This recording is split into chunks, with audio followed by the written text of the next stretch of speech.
Good morning. Welcome back to another episode of Stand on Guard. I'm your host, David Crayden. Thank you so much for joining us this morning.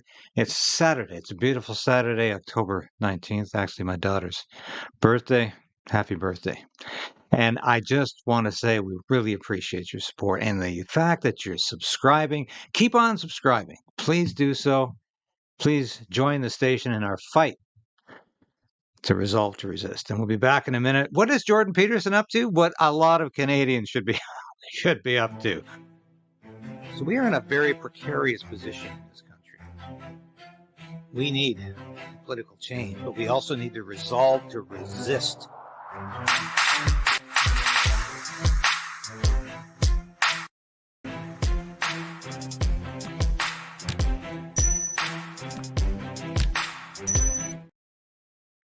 Yes, please like the station now because we're beating YouTube suppression. We're beating it every day and in ways that we never have before. So thank you for doing that. Really appreciate it. And my top story today, Jordan Peterson says he's considering legal action after Trudeau accused him of taking Russian money. Justin Trudeau was a complete ass. I won't complete the rest of that expression this week at the Hogue inquiry, where he tried, and I said it, I think, amongst the first. It was all about distraction, talking about India, talking about Tucker Carlson, talking about Jordan Peterson, talking about how all of the Conservative MPs are suspect of being treasonous and traitors. I have a list. Let me read. And I'm going to show you exactly what Trudeau said in a minute here. But it said Trudeau made the comments under oath during the lengthy testimony on Wednesday at the public inquiry into foreign interference. And he did not provide any evidence for them. Says conservative media personality Jordan Peterson says he's looking into legal action after Prime Minister Justin Trudeau said this week that Peterson, and he also said Tucker Carlson, is receiving funding from Russian state-owned media outlet RT, Russia Times. Peterson told the National Post he has never taken Russian money. Well, no surprise. Why does he need Russian money? He's doing quite well, thank you, with the Canadians and Americans who watch his show. He doesn't need Russian money. Not in the past or not now. It's a very serious accusation, Peterson said in a Thursday interview with the Post. So I'm a little behind the time on this, but I think this is very pertinent. You should have done your bloody homework, and if you're going to make accusations, you should have at least got them right, Peterson said about Trudeau. I don't think it's reasonable for the Prime Minister of the country to basically label me a traitor, and I don't find it amusing. And neither do those Conservative MPs that Justin Trudeau has labeled a traitor. Let's have some more lawsuits against this clown. What did Trudeau say? Let's listen to it again. Amplified by Russian propaganda. And once Here, Russia, no, Ukraine get was to the invaded, beginning. I hate that when it does that. Here. Hugely amplified by Russian propaganda. And once Ukraine was invaded, we saw a lot of those channels become pro-Putin propaganda channels. What is a pro-Putin propaganda channel? You churl. What does that mean? That you question billions of dollars going to Ukraine? And by the way, Bill Blair just announced another $425 million going to Ukraine. It's absolutely outrageous. You can't even question this kind of money going to a corrupt government. The black hole. Look, you can't even question that. If you do, you're a pawn of Putin. And as I said, we've recently seen that RT is currently funding bloggers and other YouTube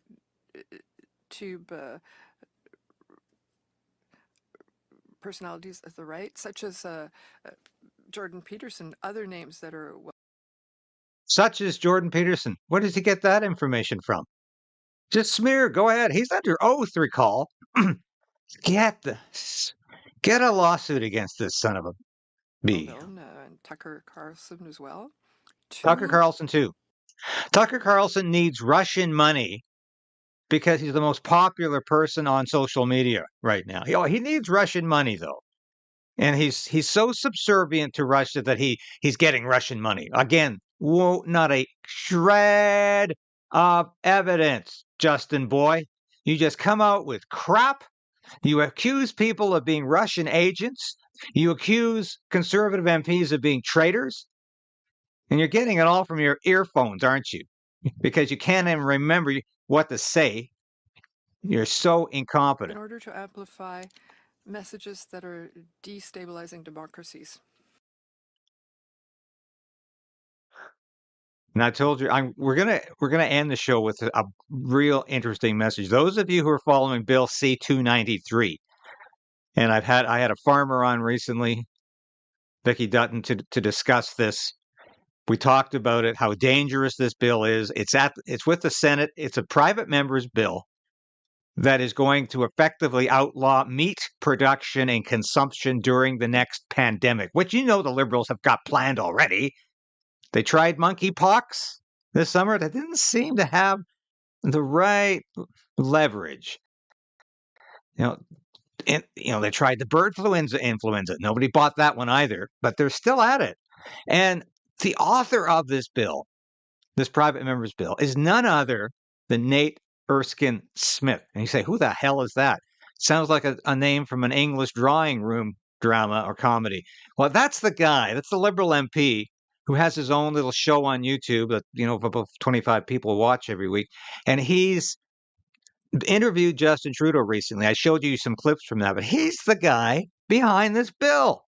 And we were so effective in warning people about it. He's actually put a little message out on YouTube. Well, and we're going to watch that later. But before we get to that, what is up with Trudeau?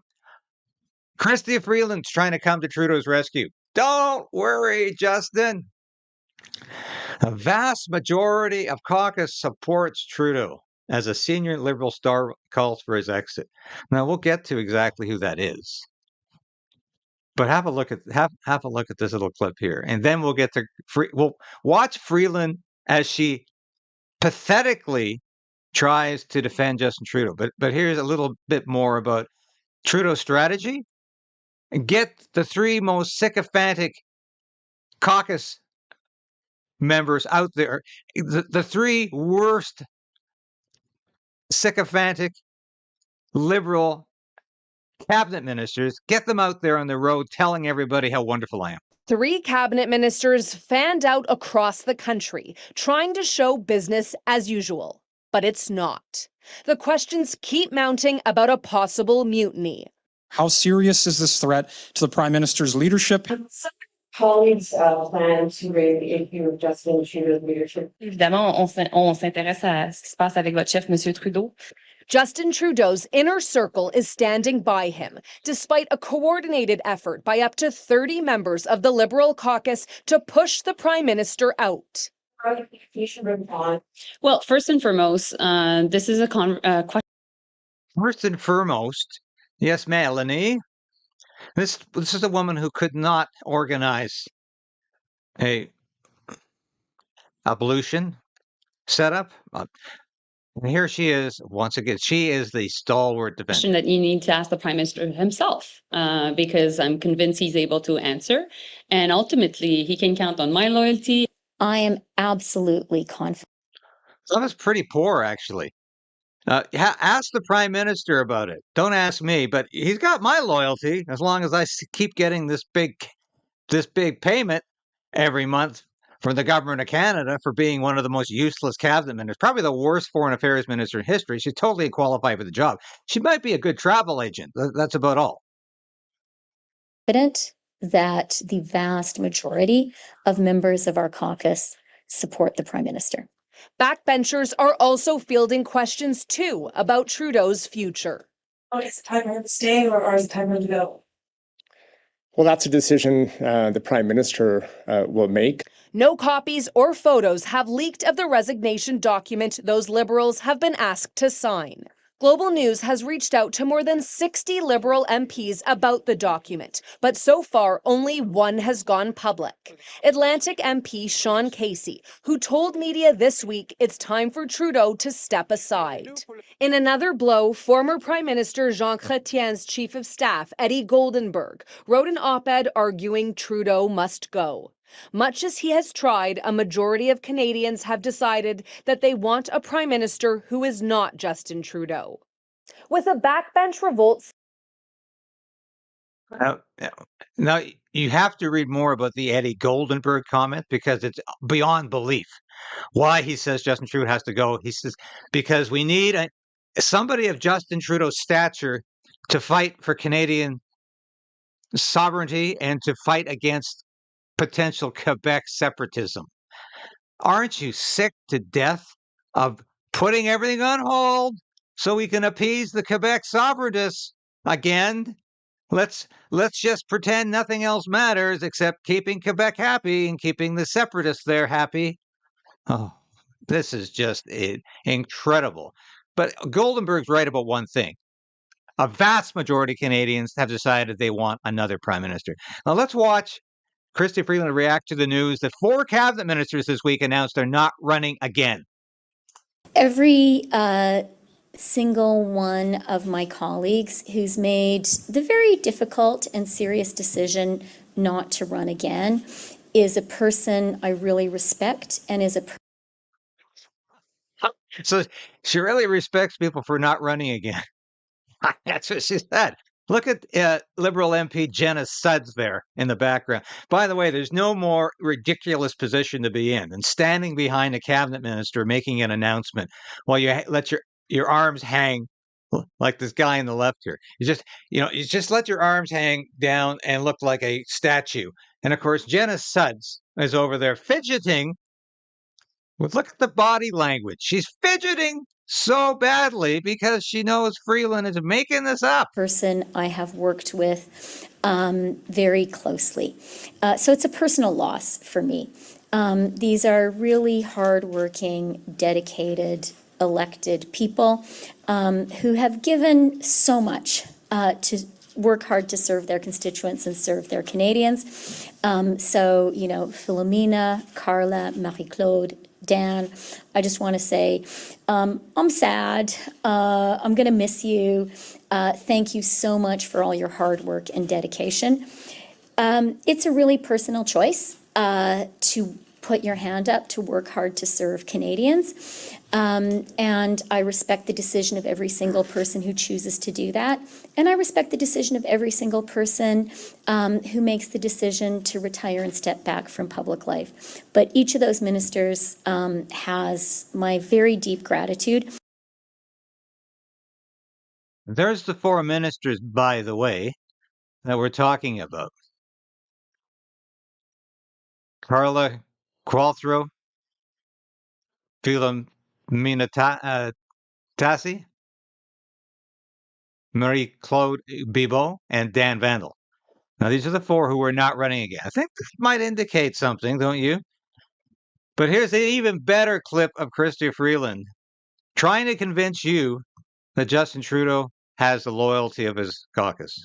Of MPs will formally ask the Prime Minister to step down at next week's caucus meeting. In your view, Deputy Prime Minister, how serious is this threat to the Prime Minister's leadership? Have you had any conversations with these concerned MPs? Thanks for the question. And let me just start by saying the Prime Minister has my full support as leader of our government, as leader of our party. The Prime Minister has been very clear that he intends to lead us into the next election, and he has my full support in doing that. I have a lot of respect for every single member of our caucus, and you have 5 of us here today. And am I right? Yes. 1, 2, 3, 4, 5. Yep. And we spend a lot of time together. We spend a lot of time talking with. Serious is this threat to the Prime Minister's leadership? Have you had any Sorry. Aren't you grateful to know that Chrystia Freeland can add? represent them every single day.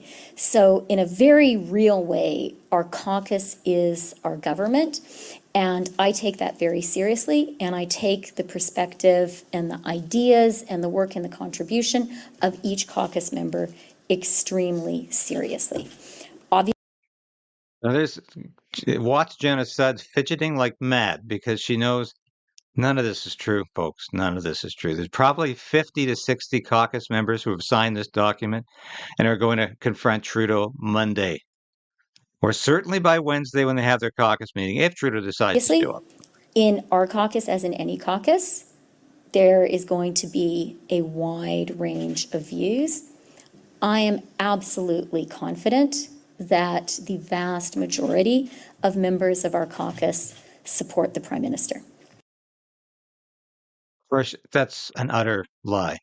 And we know now there's people talking about the fact that Erskine Smith, who we will go to in a minute, said he was interviewing the next potential Liberal leader. And he said, well, there's going to be a spring election. Yeah, obviously, there's going to be an election sooner than that. And I'm maintaining Justin Trudeau wants an election sooner rather than later because he believes he can win it. He believes this is why he's acting so irresponsibly. This is why he's accusing the Conservatives of being a bunch of treasonous traitors who are somehow locked in to China. This is why he's accusing Jordan Peterson of taking money from Russia. This is why he's accusing Tucker Carlson of taking money from Russia, because he is delusional and he really believes he's going to win this next election on his charm, on his personality, on the fact that Canadians have to love him because he's such a great man. And that's what it comes down to. Now, I promised you this at the beginning. This is absolutely fascinating. Now, this is the guy who we talked about at the beginning, Nate Erskine Smith. Yes, I know it sounds like a name from an English drawing room comedy. He's a Liberal MP who has his show on YouTube. He interviewed Justin Trudeau. That's where we sent those clips the other day where Trudeau was saying, I'm roaring to go into an election. Trudeau said the country can't survive without him. The Liberal Party can't run again without him. He is so indispensable. But Erskine Smith is the author of Bill C-293, which we're labeling the Vegan Act, which will force you to be a vegan. And Erskine Smith is a vegan, looks like one. He is behind a bill that says during a pandemic, the government has the right to shut down meat packing plants, to shut down the meat industry, and to tell you what to eat. Threats to our farming, because a Dalhousie professor, known for defending big grocers amidst record food inflation and who believes the woke movement is influencing our food policies, well, he describes Bill C-293 as a major, major threat. He writes that it has the potential to significantly expand governmental powers in response to future pandemics and warns that it could lead to government mandating the consumption of vegetable proteins. These are dangerous times if you believe the dark corners of the internet or meat lobbyists. Of course, I know it doesn't do these things because I wrote the damn bill. It doesn't grant any new governmental authorities at all. And don't worry, Aunt Kim, it won't force any. It's a lie. I showed you the bill the other day. It does introduce regulatory mechanisms that do not exist today. This guy wrote the bill, but he doesn't seem to know what's in your bill. Nate, better have another look. Anyone to eat vegetables. Instead, the bill requires the government to develop a plan to prepare for and to take steps to reduce the risk of a future pandemic, to table that plan in Parliament for accountability, and to update it every few years so the issue doesn't fall by the wayside as it did after SARS. The scary vegan section, well, that requires the feds to consult with provinces and ensure there are measures in place to manage and reduce pandemic risk, including in industrial animal agriculture. The World Bank calls the overuse of antibiotics a public health threat and pegs AMR deaths at hundreds of thousands per year already. Now Canada's taking action and that work should be updated as needed. We also know that a high density of genetically similar animals increases infectious disease risk. We know that. That's just the evidence. Avian and swine flu. No, we don't know that. This is balderdash, and this is more World Economic Forum BS. This is more World Health Organization BS and more Liberal Party BS, telling us that, oh, the science proves it. It doesn't prove any of this. You are making all of this up because you have an ideology and you have a political agenda that you want served. Flus aren't new, and expert reports have laid this out clearly and then some. So what does the bill do? It calls for regulating commercial activities to reduce pandemic risk, including industrial animal agriculture. Now, I had biosecurity measures in mind, which shouldn't be controversial. Global travel is a key pandemic risk too, and no one is talking about ending either animal agriculture or travel. That would be ridiculous. It's about managing and reducing risks. Now, here's where it gets real scary. The bill suggests we should promote commercial activities that help to reduce pandemic risk, like alternative proteins. This, as I've come to learn from experts like far-right MP Cheryl Gallant, is apparently a communist. Cheryl Gallant's not a far-right MP. You are a far-left MP for suggesting Canada and Canadians should adjust their dietary assumptions based on your stupid assumptions. Code word for eating bugs. Alternative protein is just a far left dog whistle that means crickets. What is it with the far left and their desire to have us all eat bugs? Of course, there are. Read the internet section from the WEF about eating bugs. Does this moron not know that? Does he not know this is a serious consideration from the World Economic Forum? They do want you to eat bugs. They do want you to own nothing. They do want you to live in a cardboard box. They do want you to be impoverished. It's on their website. Maybe you should read it, Nate, instead of going on YouTube and giving us blather. That means absolutely nothing. You're not defending your bill here. You're actually, you're ripping your bill naked for us to see how dangerous it is. Plant-based alternatives already common, which matter a lot to Canada's pulse industry. And there's cellular agriculture too, where we see products in Singapore and better industry support in the US and other countries. No one is going to force your kids to eat bugs. We should not be expecting our kids to eat bugs. Okay. We either meet growing global demand for protein in an unsustainable way at great risk to public health, or through a combination of biosecure meat alongside an expansion of alternative proteins. More choices, no mandates. Lastly, as we saw with mink farming in the pandemic, some activities have... Once again, read your own bill, Nate. We'll have we'll have some commentary from somebody who really knows this bill after, but I couldn't little resist, economic sorry. value and come with disproportionate infectious disease risks. That's why BC and many other jurisdictions around the world banned the practice. So the bill calls for phasing out those activities that unreasonably, disproportionately contribute to pandemic risk, including activities with high-risk species. And that's it. That is the apparent end of animal agriculture as we know it, and here I thought I'd made it pretty clear in the House that I was open to reasonable amendments. There are amendments, I have no doubt, that ought to be made to add things, to remove things, to adjust language. I'm certainly open to amending the legislation based on the detail. Okay, let's hear some real rebuttal to this bill. Oh, hey, I'm Canadian. I wanted to tell you about some of the great work that our Liberal Party has been up to lately, including Bill C-293. Bill C-293 is here to protect you, and we want to do things better this time in Canada. So let me tell you how we will be keeping you safe this time. Now, the first step is to make sure that we don't actually define what a pandemic is or what an emergency is so that we can protect you at any time. We realized that there was a surveillance problem. And even though last time we secretly tracked 33 million Canadians, this time we're going to do it better. We realized international borders were actually a problem. So this time we're going to cede all decision making to an unelected foreign body, aka the WHO. Now, in case we need to protect people, we actually put it in here that we can close businesses at any time and use them as shelters to protect all the people. Now, we determined that agriculture and eating food might be a health risk. So we put in here that at any time that we can slow or stop food production. Now, you guys know fighting a pandemic costs lots of money. So in case we need more of it, we want to be able to freeze assets, redirect them, and even nationalize industries if we have to. But because we're serious about keeping you guys healthy, we also want to be able to expropriate any kind of private property, land, and seize it for pandemic-related causes. Don't worry, you're going to own nothing, you'll be happy, you'll be safe, and you'll be healthy.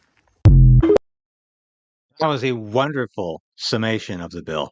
Much better than Erskine Smith attempted to do. And that's what's in the bill. That's what's actually in the bill. These are, shall we say, draconian measures? Yes, they're extremist measures.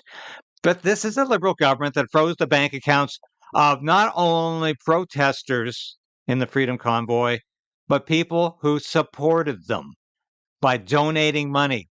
They had their bank accounts frozen. Do you trust a government that would do that to people? Can you trust anybody in that government that supported that kind of authoritarian action? No. The answer is no.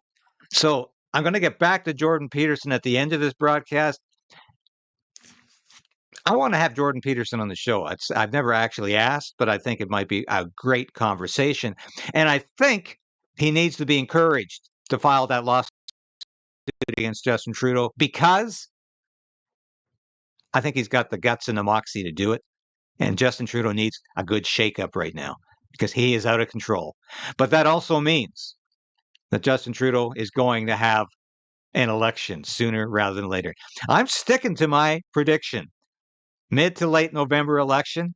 We're not going to wait till Christmas and we're not going to wait till spring. We are going to have an election because Justin Trudeau thinks he can win it. Now, if I'm wrong, I'm wrong. But at least I've got the guts to put that out there. And I'll tell you, thank you for watching today because this show wants you to have all the news you need to know. And I don't always do that, but at least I'm supplementing what you need to know. Thank you for watching today. I'll be back again tomorrow. And let's all remember, even on the weekend, let's resolve to